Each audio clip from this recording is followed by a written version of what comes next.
आप सभी का स्वागत है हमारे चैनल इंजीनियर्स कोच में। आज इस वीडियो में हम जानेंगे कि अगर आपको एक रूम में टाइल्स लगाना है तो कितना खर्च आएगा, कितने बॉक्स टाइल्स लगेगी, कितने रुपए की टाइल्स आती है मार्केट में, लेबर कॉस्ट कितना पड़ेगा, सीमेंट कितना लग जाएगा, सैंड कितना लग जाएगा, ये टोटल कॉस्ट कितनी आएगी। तो सारी चीज़ें हम आपको इसमें स्टेप बाय स्टेप समझाने वाले हैं, वो भी बहुत ही सिंपल से और आसान से तरीके से। आपका रूम का एरिया कितना भी हो, आप अगर इस मेथड से कैलकुलेशन करते हो तो आप इजीली कैलकुलेट कर सकते हो कि कितने नंबर ऑफ टाइल्स लग जाएंगे, मीन्स कितने बॉक्स टाइल्स आएगी, कितना लेबर कॉस्ट आएगा और कितना मटेरियल लग जाएगा। तो आओ सीखते हैं। तो ये हम आपको समझाने वाले हैं बहुत ही एक सिंपल से एग्जांपल के साथ। तो रूम का एरिया जितना भी हो, आप इस मेथड को फॉलो करोगे तो आसानी से कैलकुलेशन कर लोगे। तो यहाँ पे एग्जांपल के लिए हमने लिया है एक रूम। अब इस रूम का जो साइज़ है वो 10 बाई 10 है। मीन्स इस रूम की मान लेते हैं लंबाई 10 फीट है और 10 फीट इसकी चौड़ाई है। रूम की साइज़ कोई भी हो सकती है। तो सबसे पहला काम आपको करना है, जिस रूम में भी आपको टाइल्स लगवानी है उस रूम का आप मेज़रमेंट कर लो। मेज़रमेंट कैसे करना है, जैसे एक रूम है तो रूम की कोई लंबाई होगी तो उसको नाप लो, फिर रूम की जो चौड़ाई होगी उसको नाप लो, उसको लिख लो। और रूम का एरिया निकालने का जो फॉर्मूला है वो है लंबाई गुणे चौड़ाई। तो यहाँ पे लंबाई कितनी आई थी इस रूम को नापने के बाद 10 फीट, इसकी चौड़ाई कितनी आई थी 10 फीट। अब क्या करेंगे, रूम का जो एरिया है, जो इसका फॉर्मूला है रूम के एरिया निकालने का, रूम का एरिया निकालने का जो फॉर्मूला है वो है L गुणे W। यहाँ पे L कितना था वो है 10, यहाँ 10 लिख दिया L की जगह पे। W कितना है, यहाँ पे 10 है, यहाँ पे भी 10 लिख दिया। तो 10 गुणे 10 यानी 10 इंटू 10 आपका हो गया 100 स्क्वायर फीट। मीन्स ये जो फ्लोर का एरिया है वो यहाँ पे निकल आया है, कितना है 100 स्क्वायर फीट। अब क्या होता है, फ्लोर पे भी टाइल्स लगती है प्लस दीवारों पर भी लगती है। अब ये दीवारों पर 4 इंच की भी स्कर्टिंग हो सकती है, 6 इंच की भी स्कर्टिंग हो सकती है। अब जो स्कर्टिंग निकालने का जो फॉर्मूला होता है उसके लिए हम क्या करते हैं, इन चारों दीवारों को ऐड कर देते हैं जो भी लेंथ होती है। जैसे क्या होता है, ये 10 फीट हो गया तो ये वाली लेंथ भी आपकी 10 फीट हो जाएगी, ये भी 10 फीट, ये भी 10 फीट। आप इसको मेज़र भी कर सकते हो।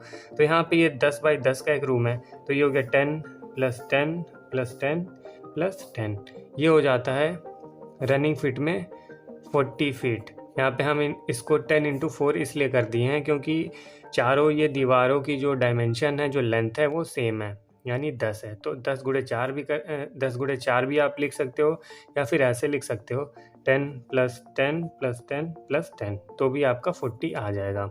अब ये डिपेंड करता है रूम किस शेप का है और उसकी डायमेंशन क्या है। तो स्कर्टिंग निकालने का जो फॉर्मूला होता है वो रनिंग फीट गुणे हाइट होता है। मीन्स स्कर्टिंग कितने रनिंग फीट में लगनी है। तो ये रनिंग फीट में हम निकाल चुके हैं 40 फीट, ये रनिंग फीट आ रही है जिसमें दीवारों पर स्कर्टिंग लगनी है। तो रनिंग फीट और गुणे किससे करना है, मल्टीप्लाई किससे करना है, हाइट से। स्कर्टिंग की हाइट हम 6 इंच भी रख सकते हैं, 4 इंच भी रख सकते हैं। यहाँ पे जो हम हाइट ले रहे हैं वो 6 इंच की ले रहे हैं और 6 को हम ये इंच में इसको हम फिट में बदल लेते हैं। तो यहाँ पे 6 को अगर हम 12 से भाग कर देंगे तो ये 0.5 आ जाएगा। 6 को हम 12 से भाग इसलिए कर रहे हैं क्योंकि एक फिट में हमारा होता है 12 इंच। ये फिट का सिंबल है, ये इंच का, एक फिट में 12 इंच होता है। तो यहाँ पे 6 इंच को हम 12 से डिवाइड कर देंगे तो ये फिट में बदल जाएगा।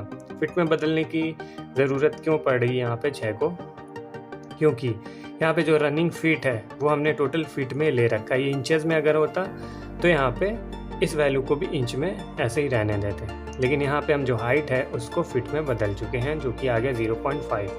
तो अब इन दोनों वैल्यू को, जो रनिंग फिट की है 40 फीट और जो हाइट है वो 0.5 फीट, इसको हम रख देंगे इस फॉर्मूले पे, यानी रनिंग फीट इंटू हाइट, यानी 40 गुणे 50 कर देंगे। स्कर्टिंग का जो एरिया है 40 गुणे 0.5, 50 नहीं 0.5, तो ये आ गया 20 स्क्वायर फीट की टाइल लगेगी हमारा स्कर्टिंग लगाने में। फ्लोर पे कितनी टाइल आ रही थी, 100 स्क्वायर फीट। स्कर्टिंग जो वॉल पे स्कर्टिंग लगेगी चेंज की, उसके लिए कितनी टाइल चाहिए, 20 स्क्वायर फीट चाहिए। तो अब टोटल यहाँ पे जो एरिया है वो कितना आ रहा है टाइल का, वो 100 प्लस 20 आ गया। ये टोटल टाइल्स, ये नंबर ऑफ यहाँ पे लिखा है टोटल टाइल्स, यहाँ पे एरिया लिखना पड़ेगा क्योंकि टोटल टाइल का जो एरिया आ गया 120 स्क्वायर फीट हमें टाइल्स चाहिए होगी। अब नंबर ऑफ टाइल निकालने का जो फॉर्मूला है, मीन्स कितने पीसेस चाहिए टाइल के। तो क्या करेंगे, जो टोटल एरिया आया था टाइलिंग का 120 स्क्वायर फीट, तो उसको 120 को अगर हम 4 से भाग कर दें तो आ जाएगा नंबर ऑफ़ टाइल्स, यानी 30 टाइल लगेगी इस रूम में टाइल लगाने में। हमने यहाँ पे 4 से भाग क्यों किया, एक जो टाइल हमारी आती है 2 बाई 2 की, वो जो एक टाइल होती है 4 स्क्वायर फीट का एरिया कवर करती है। क्योंकि ये 2 बाई 2 की टाइल है तो 4 स्क्वायर फीट कैसे हुई, ये लंबाई मान लेते हैं, इसको चौड़ाई मान लेते हैं। तो इसका अगर हम एरिया निकालें, ये लंबाई गुणे चौड़ाई कितना हो गया, 2 गुणे 2 4 हो गया। तो इसीलिए हमने जो टोटल एरिया यहाँ पे आया था 120 स्क्वायर फीट, उसको 4 से भाग कर दिया, तो यहाँ पे आ गया 30 टाइल्स। अब टाइल बॉक्स कैसे निकालते हैं, जब भी आप टाइल्स खरीदोगे तो वो बॉक्सेस में आएंगी। तो बॉक्सेस में इसको कन्वर्ट करने के लिए जितनी भी टाइल आई थी, 30 टाइल आई थी, 30 को हम 4 से भाग कर देंगे। 4 से क्यों कर रहे हैं, क्योंकि एक बॉक्स में 4 पीसेस होते हैं टाइल्स के। तो ये आ जाएगा 7.5 बॉक्स। तो 7.5 बॉक्स आपको नहीं मिलेगा, इसको राउंड फिगर में लिख लेना 8 बॉक्स।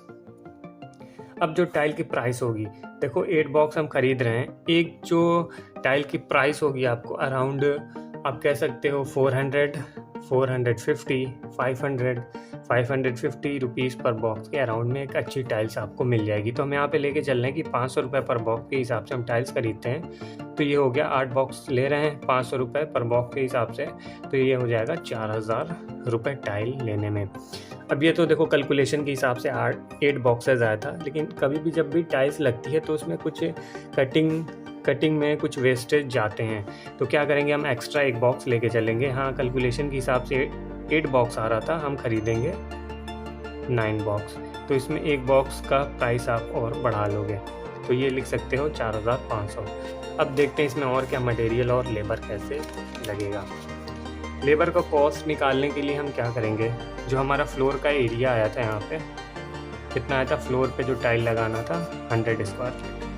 तो अब यहाँ पे लेबर कॉस्ट हम निकालेंगे। ये 100 स्क्वायर फीट हमारा एरिया था, इस पर हमें टाइलिंग करनी थी, और लेबर कॉस्ट आपका यहाँ पे पड़ेगा 12 रुपये से लेके 15 रुपये पर स्क्वायर फीट के हिसाब से।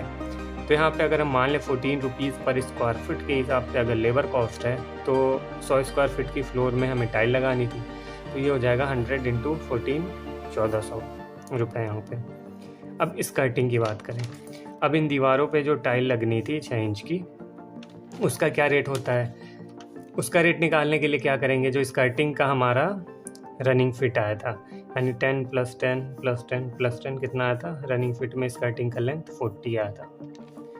तो ये 40 को गुणा कर देंगे किससे, 14 से, क्योंकि ये जो लेबर कॉस्ट होता है स्कर्टिंग लगाने का वो भी सेम होता है जितना फ्लोर का चार्ज होता है। तो भी 14 के हिसाब से करेंगे, तो 40 इंटू 14 560, ये टोटल लेबर कॉस्ट हमारा आ जाएगा 1960 रुपीज़। अब इसमें सीमेंट सैंड भी लगेगा, तो एक रूम में टाइलिंग करने में मान के चलो 3 बैग आपका सीमेंट लगेगा और 10 बैग आपका सैंड पड़ जाएगा। सीमेंट आपका 3 बैग है, मान लो एक बैग आपको 400 रुपये के आसपास पड़ जाएगा, और सीमेंट में आपका 10 बैग लग रहा है, तो ये अराउंड 600 रुपये के आसपास ये पड़ जाएगा।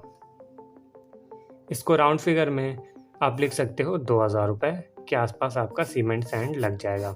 अब जो टोटल कॉस्ट की अगर बात करें, चाहे वो टाइल हो गया, चाहे वो लेबर कॉस्ट आ गया, सीमेंट सैंड हो गया, तो अराउंड 8000 रुपये आपका लगेगा एक रूम में टाइल लगाने में, जो कि 10 बाई 10 का हो।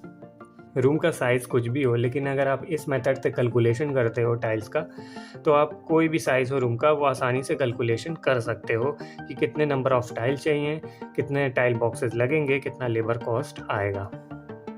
आपको कितने एरिया में टाइल लगवाना है, आप एरिया कमेंट बॉक्स में लिख सकते हो, उसमें हम बताएंगे कि कितने बॉक्सेस टाइल लगेंगी और क्या लेबर कॉस्ट आएगा। तो और भी ऐसी वीडियोस के लिए हमारे चैनल को सब्सक्राइब कर दो। ये वीडियो आपके लिए हेल्पफुल रही हो तो इस वीडियो को लाइक ज़रूर कर देना। मिलते हैं नेक्स्ट वीडियो में।